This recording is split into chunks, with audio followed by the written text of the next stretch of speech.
पांचों पति हमार कन्हैया जी से पुकार के कहती है क्या रखिया कलाज जाए पारा मुरारे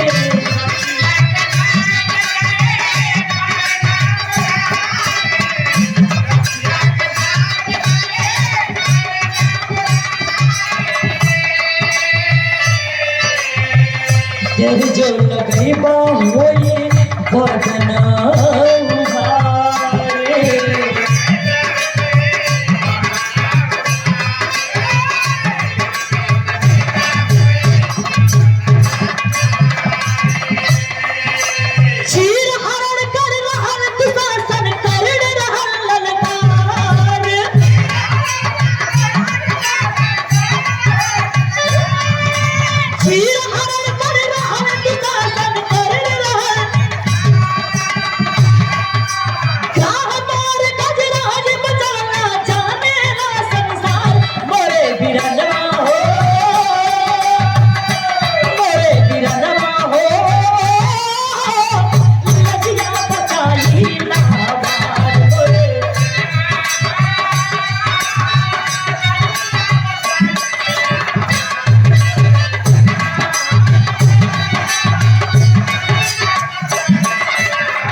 द्रौपदी बीच सभा में अपने लाज अपने आभरों खातिर रोवत बाकी भैया कृष्ण कन्हैया से कहत बाकी भैया आज इस सभा बीच में हमार लाज ना बचेबा संकट में जे भी तोरे खबरलस ओकर तोरा के मदद कइला तका आज अपने बहन के मदद ला करबा गंगा पुत्र भीष्म बैठे सिरवा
रो रो के कहत बाका बनल बा सभा में देखा कुरुपथ कसैया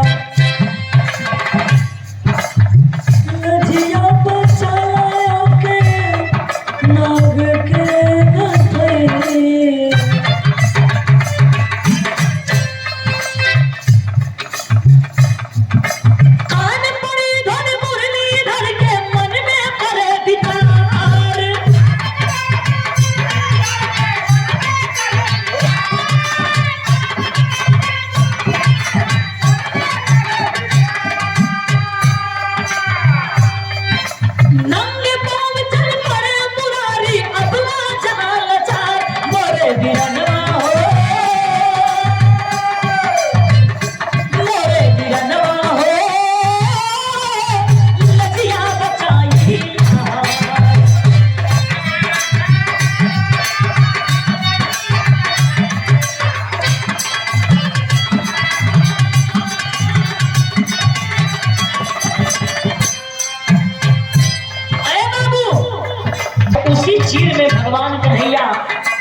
वही साड़ी में साड़ी का रूप धरेलन। यही प्रमाण मिलेला, लोग बतावेलन कि जब साड़ी में साड़ी का रूप बना लिए कृष्ण जी और जब दुशासन चीर पीछने लगा, हे रुक जा तनी, बाद में पी लिया लोग, तो अचंभित हो गया और सोचने लगा कि अरे ये क्या हो रहा है, इस साड़ी है कि नारी है, ये नारी बीच साड़ी है कि साड़ी बीच नारी है। बाहर कन्हैया, इसलिए उनको कहते हैं कि मोर मुकुट मकरा कृत कुंडल गिरधर नंद दुलार, नटवर नागर सब गुण आगर बिनती बाय हमार। लेकिन आखिरी लाइन में कहना बा,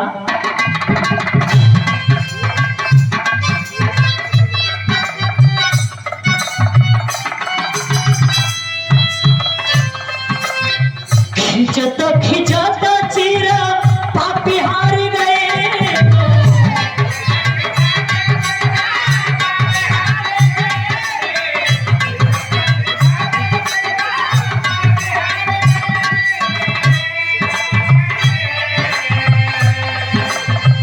यशोदा के लाल आके लजिया बचई।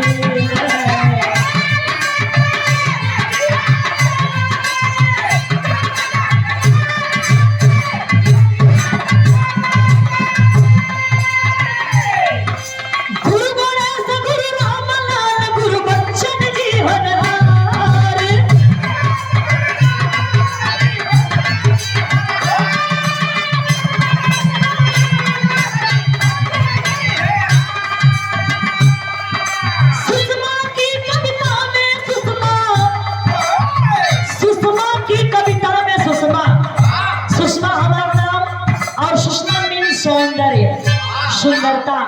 हम नहीं की सुंदर, एक कविता के इन लेखनी के इन लोकगीत के सुंदर बनाने वाला आदरणीय कवि सूबेदार यादव जी, जो एक शब्द को व्याख्या को इसमें दर्शाए हैं। क्या